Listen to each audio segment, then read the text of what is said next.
Welcome back guys, it is to the point study channel. And जैसा कि हमारे geography का रिवीजन चल रहा था, चैप्टर नंबर सेकंड हमने कंप्लीट कर लिया है। उसे टू द पॉइंट हमने एग्ज़ाम के हिसाब से डिस्कस कर चुके हैं। आज हम डिस्कस करेंगे चैप्टर नंबर 3 को। चैप्टर नंबर 3 है हमारा वाटर रिसोर्सेज। इसको हम हमारे जो बोर्ड एग्ज़ाम्स होने वाले हैं उसके हिसाब से प्रिपेयर करेंगे। और ये एक बहुत ही इंपॉर्टेंट वीडियो आपके लिए, अगर आपको चैप्टर 3 पूरा कंप्लीट करना है, जो कि 4 मार्क्स का है। कितने मार्क्स का है आपके? 4 मार्क्स का चैप्टर है। अगर 4 मार्क्स आपको चाहिए इसमें, तो प्लीज़ इस वीडियो को ज़रूर देखें, बाकी आपकी इच्छा है। तो 4 मार्क्स के क्वेश्चन कैसे आएंगे, फर्स्ट ऑफ ऑल वो डिस्कस कर लेता हूँ मैं।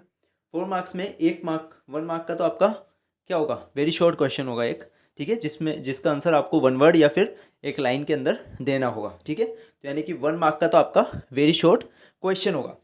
और इसके साथ एक डिस्क्रिप्टिव यानी 3 मार्क्स का क्वेश्चन होगा, जिसको आपको 100 वर्ड्स में लिखना है। यानी कि मान लो 100 वर्ड्स का मतलब हो गया 10 से 15 लाइन, एक पेज का आपको आंसर उसका देना है। यानी कि एक डिस्क्रिप्टिव क्वेश्चन आएगा और एक वेरी शॉर्ट क्वेश्चन इसमें आएगा, ठीक है। तो 4 मार्क्स का ये क्वेश्चन, ये चैप्टर आपका है। सो लेट्स स्टार्ट करते हैं। 1 लाइनर टाइप के क्वेश्चंस को पढ़ेंगे और डिस्कस करेंगे। इसमें थोड़ा सा ये लेंथी हो सकता है चैप्टर, बिकॉज इसमें डिस्क्रिप्टिव क्वेश्चन है। सो इसलिए थोड़ा उसको डिस्क्राइब करने में पीपीटी थोड़ी मेरी बड़ी हो गई है। सो उसके लिए माफ़ी तो नहीं मांगूंगा, क्यों मांगूंगा माफ़ी, आपके लिए बनाया ये। तो स्टार्ट करते हैं, चलो। What part of earth surface is covered with water? Water से कितना पार्ट अर्थ का सरफेस का कवर्ड है? तो बहुत ही ईजी क्वेश्चन है। 3/4 पार्ट हमारा अर्थ का वाटर से कवर्ड है और बाकी बचा हुआ लैंड से कवर्ड है। Fresh water obtain from surface run of and ground water is renewed and recharge through which cycle? देखिए, जो फ्रेश वाटर है आपका, यानी कि फ्रेश वाटर किसे कहते हैं? साफ पानी जो ग्राउंड से निकलता है ना, आपका ग्राउंड वाटर, ये जो स्टोर होकर निकलता है मीठा पानी, ठीक है। जो फ्रेश वाटर है वो ज़्यादातर हमें ऑब्टेन कहाँ से होता है? 2 जगहों से होता है। एक तो सरफेस रन ऑफ, यानी कि सरफेस से गया हुआ पानी, और एक ग्राउंड वाटर, और ग्राउंड में जो हमारे ज़मीन के अंदर जो पानी स्टोर हो जाता है वो, ठीक है। इन दोनों को रिन्यूड यानी बार बार ये रिचार्ज कैसे होते हैं, यानी कि वापस से पानी इनमें भर जाए और फिर हमें मिल जाए, इसको क्या कहते हैं? रिचार्ज। जैसे आप फ़ोन का रिचार्ज कराते हो ना, वही सेम थिंग। तो ये रिचार्ज किस प्रोसेस के थ्रू होते हैं? तो उस प्रोसेस को कहते हैं हम हाइड्रोलॉजिकल प्रोसेस। क्या कहेंगे? हाइड्रोलॉजिकल साइकिल कह देंगे, ठीक है। Fresh water can be obtain from, अब फ्रेश वाटर कहाँ से ऑब्टेन होता है ये बता ही दिया, प्रेसिपिटेशन से, सरफेस रन ऑफ से और ग्राउंड वाटर से, ठीक है। इससे ज़्यादा डिटेल में इसको हम डिस्कस नहीं करेंगे, नहीं तो वीडियो लेंथी हो जाएगा। जो टू द पॉइंट है वही बात करेंगे इसमें। रीजन्स ऑफ वाटर स्केर्सिटी, यानी पानी की कमी की क्या क्या कारण है? फर्स्ट, लो रेनफॉल, बारिश कम होगी तो पानी की कमी होगी। Due to seasonal variation in different region, हर रीजन का सीजनल वेरिएशन रहता है, यानी मौसम अलग अलग रहता है, क्लाइमेट अलग अलग रहता है, डिफरेंट रहता है, जिसकी वजह से वहाँ पे जो पानी का जो लेवल है, वाटर लेवल है, वो उस हिसाब से डिफ्रेंशिएट हो जाता है। ओवर एक्सप्लॉयटेशन, बहुत ज़्यादा यूज़ करना पानी का। एक्सेसिव यूज़ या वेस्ट हम इसे कह सकते हैं। ओवर एक्सप्लॉयटेशन को वेस्ट भी कह सकते हैं या एक्सेसिव यूज़ करना कह सकते हैं। और हाँ, डी पॉइंट आपका एक्सेसिव यूज़ हो गया, यानी कि ओवर एक्सप्लॉयटेशन का मतलब वेस्ट हो गया, ठीक है। ई unequal access of to water, unequal access का मतलब है किसी को तो ज़्यादा मिल रहा है और किसी को कम मिल रहा है, यानी कि जहाँ पे ज़रूरत है वहाँ तो पहुँच ही नहीं रहा, और जहाँ ज़रूरत नहीं है वहाँ पे ज़्यादा पहुँच रहा है। तो इसे क्या कहा जाएगा? Unequal access of water. इसकी वजह से पानी की कमी है, जहाँ पे नहीं पहुँच रहा वहाँ पे तो स्कैर्सिटी हो रही है। ग्रोइंग पॉपुलेशन, भाई जनसंख्या बढ़ती जाएगी, डिमांड भी पानी की बढ़ती जाएगी, तो कमी अपने आप आती जाएगी। इंडस्ट्रियलाइजेशन, इंडस्ट्रियलाइजेशन यानी नई नई इंडस्ट्रियाँ सेटअप हो रही हैं। अगर नई इंडस्ट्री सेटअप है तो वहाँ पे पानी की तो ज़रूरत पड़ेगी, इंडस्ट्रीज़ को पानी की ज़रूरत तो पड़ेगी किसी न किसी तरीके से, तो उस वजह से। बैड क्वालिटी ऑफ वाटर, पानी जितना है उससे ज़्यादा पॉल्यूट हो जाता है, ठीक है। पहले पानी कम है और वो भी पॉल्यूट हो गया तो फिर तो उससे भी स्कैर्सिटी आपकी बढ़ जाएगी। Which sector is largest consumer of water in agriculture? Agriculture sector में पानी सबसे ज़्यादा किस में यूज़ आता है? आपका इरिगेशन में। किस में आता है? इरिगेशन में। और वेस्ट भी सबसे ज़्यादा किस में होता है? इरिगेशन में हो जाता है। How can we reduce the over exploitation of water? तो यानी कि हम कैसे, अब जो एग्रीकल्चर की इरिगेशन सेक्टर है, यानी इरिगेशन के अंदर जो पानी का ओवर एक्सप्लॉयटेशन होता है उसको कैसे बचा सकते हैं हम, ठीक है। तो इसके लिए कुछ टेक्निक्स हैं यहाँ पे। पहला, developing drought resistance crop, drought resistance crop को डेवलप करके, ठीक है। देखो, कुछ क्रॉप्स को जेनेटिकली मॉडिफाई किया जाता है, आपने साइंस में जेनेटिक्स चैप्टर पढ़ा होगा, ठीक है। तो कुछ क्रॉप्स को जेनेटिकली मॉडिफाई किया जाता है ताकि वो कम पानी के अंदर भी उग जाए, ठीक है, कम पानी के अंदर भी वो ग्रोथ कर ले, ठीक है। उन्हें क्या कहा जाएगा आपका? तो ड्रोथ रेजिस्टेंट क्रॉप। इसके साथ साथ ड्राई फार्मिंग टेक्निक्स, कुछ ऐसी टेक्निक्स जो किससे रिलेटेड है? आपकी ड्राई फार्मिंग से, यानी कि सूखे में भी आप खेती कर सकें, कम पानी में भी खेती हो जाए।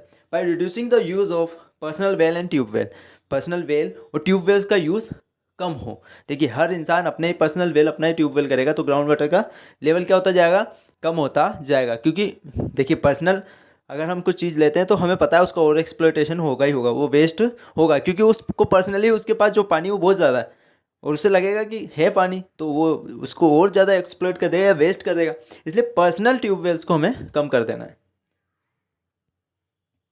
In India hydro electrical power contribution how much percent of total electricity, यानी कि इंडिया में जो टोटल इलेक्ट्रिसिटी बनती है उसका कितना परसेंट पानी से बनती है। सिंपल ये क्वेश्चन है। हाइड्रो इलेक्ट्रिक यानी वाटर से जो आपकी इलेक्ट्रिसिटी बन रही है तो कितना है 22%, याद रखिएगा। Reasons for India river pollution, India की जो रिवर है वो पोल्यूट हो रही है उसकी रीज़न क्या क्या है, तो सिंपल क्वेश्चन है। इसका तो आपके हिंदी में निबंध भी आ चुका होगा, प्रदूषण के बारे में लिखो, तब आपने लिखा होगा जल प्रदूषण, तो वही सेम थिंग है। इंडस्ट्रियल वेस्ट, अर्बन सिटीज़ के वेस्ट जो हो रहे हैं, एग्रीकल्चर वेस्ट, जितने भी टाइप के वेस्ट है, पॉपुलेशन ग्रोथ की वजह से भी, क्योंकि पॉपुलेशन ग्रोथ बढ़ा है तो पॉल्यूशन भी बढ़ता है, ठीक है। केमिकल्स इनका यूज़, इन सब की वजह से आपकी रिवर्स पोल्यूट होती जा रही है। ओके, तो इन सब की वजह से आप रिवर्स पोल्यूट हो रही है। What is hydraulic structures, hydraulic structures क्या होते हैं। सो हाइड्रोलिक स्ट्रक्चर्स का मतलब है dams, reservoirs, lakes, embankments and canals. वो चीज़ें जो पानी को ये तो हम प्रोटेक्ट करने के लिए, कंजर्व करने के लिए जो बनाते हैं उन्हें हम क्या कहते हैं, हाइड्रोलिक स्ट्रक्चर कहते हैं। क्या कहते हैं, हाइड्रोलिक स्ट्रक्चर कहते हैं। ये याद रखना आपको, हाइड्रोलिक स्ट्रक्चर क्या होते हैं। Hydraulic structures in ancient India, ancient India में कैसे हाइड्रोलिक स्ट्रक्चर्स होते थे या उसके बारे में आप डिस्क्रिप्शन दें। अब देखिए यहाँ पे क्या हुआ, मतलब आपके 3 मार्क्स का क्वेश्चन है तो 100 वर्ड्स में आपको उसको देना पड़ेगा। अब क्वेश्चंस आ सकते हैं, जैसे यहाँ पे ये क्वेश्चन आ सकता है, ये जैसे कि एक्सप्लॉइटेशन को कैसे रोकोगे आप इरिगेशन सेक्टर में, ठीक है। वाटर स्कैर्सिटी के रीजंस बता दो। ओके, बाकी सब ये 1 वर्ड वाले क्वेश्चन है जो कि आपके 1 मार्क्स में आ सकते हैं। इसके साथ साथ अब ये क्वेश्चन जो हम पढ़ रहे हैं कि हाइड्रोलिक स्ट्रक्चर कैसा था एंशिएंट इंडिया में, ये भी आपका 3 मार्क्स में आ सकता है कि describe the hydraulic structure in ancient India, तो उसके बारे में भी आपको डिस्क्राइब करना पड़ सकता है, इसलिए हम इसको भी डिस्कस करेंगे। तो 1st सेंचुरी में सिंगवेरपुरा इलाहाबाद के अंदर एक वाटर हार्वेस्टिंग सिस्टम बनाया गया, ठीक है। क्या बनाया गया, सबसे पहले water harvesting system 1st century के अंदर, ठीक है, जिसका काम क्या था, channeling the flood water of Ganga. Ganga का जो फ्लड वाटर था, यानी कि गंगा में जब बाढ़ आ जाती तो एक्स्ट्रा पानी जो होता था उसको चैनल कर देना। चैनल का मतलब उसको सही जगह पहुंचा देना और वहाँ उसका यूज़ कर लेना। तो ऐसा किया गया था 1st सेंचुरी में। कहाँ पे हुआ था ये, इलाहाबाद में। Second, found evidence of irrigation work, हमें इरिगेशन वर्क के फाउंड वो भी मिले, क्या मिले, जो एविडेंस है वो हमें मिले। पुराने टाइम में हमें पता चला कि वहाँ पे इरिगेशन होता था और कैसे होता था। जैसे कि कलिंगा उड़ीसा के कलिंगा में मिला। कहाँ कहाँ पे मिला था, नागार्जुन कोंडा आंध्र प्रदेश में, कर्नाटका बेन्नूर में और कोल्हापुर महाराष्ट्र। यहाँ सब आपको इरिगेशन के क्या मिले हैं, आपके एविडेंस फाउंड हुए। 11th सेंचुरी के अंदर भोपाल लेक बनाई गई जो कि लार्जेस्ट आर्टिफिशियल लेक थी उस टाइम की, ठीक है, उस समय की, ठीक है ना, अभी नहीं, उस समय की लार्जेस्ट आर्टिफिशियल लेक थी। 14th सेंचुरी के अंदर आपके टैंक इन हौज खास दिल्ली के अंदर बनवाया गया। टैंक बनाया गया, कहाँ पे बनाया, हौज खास दिल्ली में, ठीक है। किसने बनवाया था ये याद रखना, इल्तुतमिश ने बनवाया था। किसने बनाया था, इल्तुतमिश में। और क्यों बनवाया था, इसलिए बनवाया था ताकि वाटर की सप्लाई हो सके सिरी फोर्ट एरिया के अंदर, यानी कि जो सिरी फोर्ट था वहाँ पे, सिरी का किला, वहाँ उसके एरिया में क्या हो सके, वाटर सप्लाई हो सके। इसलिए इल्तुतमिश ने क्या बनवाया, एक टैंक बनवाया, कहाँ पे, हौज खास दिल्ली, ठीक है। तो ये एंशिएंट इंडिया में 4 पॉइंट्स काफ़ी हैं। इसके अलावा आप भी, मुझे पता है आप 10th क्लास में, तो आप थोड़ा सा अपने आप में भी ऐड कर सकते हैं। उस पेज को अगर मैं आपको 70% फिल करवा रहा हूँ तो आप उसको 30% और ज़्यादा फिल कर सकते हैं और उसको एक प्रॉपर आंसर में डिज़ाइन कर सकते हैं। व्हाट आर डैम्स, अब डैम्स क्या होते हैं, how do they help us in conserving and managing water. वापस से 3 मार्क्स का क्वेश्चन ये आ सकता है कि डैम्स क्या होते हैं और कैसे ये हमें पानी को कंजर्व या मैनेज करने में मदद करते हैं। तो डैम्स एक मैकेनिज्म है जो बनाया जाता है टू इम्पाउंड रिवर्स को इम्पाउंड करने के लिए, यानी कि एक तरह से सैलाब को रोकने के लिए। इम्पाउंड यानी उसको इकट्ठा करना, रोकना। एंड रेन वाटर को दैट कुड बी यूज, जिसका हम बाद में यूज़ कर सकें, किसके लिए, इरिगेशन के लिए या फिर इलेक्ट्रिसिटी के लिए, वाटर सप्लाई के लिए, बहुत सारी चीज़ों के लिए हम यूज़ कर सकें। Dams are now referred as multipurpose projects. अब डैम्स को क्या कहा जाने लग गया, अब मल्टीपर्पज। देखिए पहले जो डैम्स बनते थे वो केवल देखो, मल्टीपर्पज यानी बहुत सारे पर्पज। अब पहले सिंगल पर्पज के लिए बनाया जाता था, या तो उसका पानी रोकने के लिए बना दिया या फिर इरिगेशन के लिए बना दिया, सिंपल। अब आजकल एक ही डैम से बहुत सारी चीज़ें होती, जैसे एग्रीकल्चर के लिए भी वही यूज़ आ रहा है, उसके साथ साथ आपका क्या बोलते हैं उसे, इलेक्ट्रिसिटी के लिए वो यूज़ आ रहा है, ठीक है, डोमेस्टिक इंडस्ट्रियल यूज़ आ रहा है, तो मल्टीपर्पज़ हो गया ना वो, तो इसको आजकल क्या कहा जाता है, multipurpose projects. Where many uses of the impound water, जैसे जहाँ पे उसका बहुत सारे यूजेस होते हैं। By the impoundment of water, और इम्पाउंडमेंट की वजह से ही हम कंजर्व और मैनेज कर सकते हैं पानी को। ठीक है, सिंपल आंसर इसका हमने कह दिया कि डैम्स क्या होते हैं, वो कैसे मल्टीपर्पज़ होते हैं, इनका हम बहुत जगह यूज़ कर सकते हैं, पानी को इस तरीके से मैनेज कर सकते हैं। एग्रीकल्चर सेक्टर में इरीगेशन के लिए यूज़ कर सकते हैं, इंडस्ट्रियल्स में यूज़ कर सकते हैं, हर जगह यूज़ कर सकते हैं। वाटर सप्लाई कर सकते हैं, इलेक्ट्रिसिटी जनरेट कर सकते हैं और मैनेज कर सकते हैं पानी को। Okay, how can we conserve and manage water, same वही क्वेश्चन आया कि हम कैसे वाटर को कंजर्व मैनेज कर सकते हैं। तो कैसे कर सकते हैं, मल्टीपर्पज़ रिवर प्रोजेक्ट से। अब मल्टीपर्पज़ रिवर प्रोजेक्ट में क्या करते हैं, हम डैम्स बनाते हैं, और डैम्स में अभी पूरा हमने पढ़ ही लिया ऊपर, सेम आंसर इसका भी डिज़ाइन हो जाएगा। ओके, एक बार समझ लो।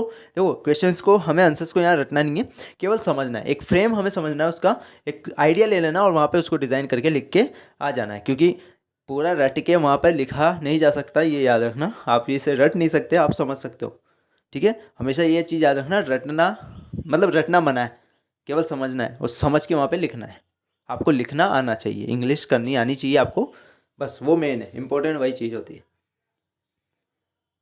भाखड़ा नांगल प्रोजेक्ट, भाखड़ा नांगल प्रोजेक्ट कौन सी रिवर पे, आपके सतलज और ब्यास रिवर पे। कहाँ पर है, किस किस स्टेट में, पंजाब, हरियाणा, राजस्थान का जो तीनों का ग्रुप है उन्होंने ये प्रोजेक्ट चालू किया था। इसके अंदर हाइडल पावर बनाएगी और इरिगेशन के लिए इसके लिए ये बनाया गया था। ये प्रोजेक्ट किससे रिलेटेड था, हाइडल पावर यानी इलेक्ट्रिसिटी जनरेशन में और इरिगेशन के लिए। सो क्लास आज इतना ही रखते हैं, वीडियो लंबा हो जाएगा। ठीक है, सो आज हमने डिस्कस कर लिया, हाफ चैप्टर हो चुका है, ये हाफ और बचा है जो सेकेंड पार्ट में कवर हो जाएगा। So if you like this video, hit the like button, subscribe my channel. Bye bye, see you in the next video.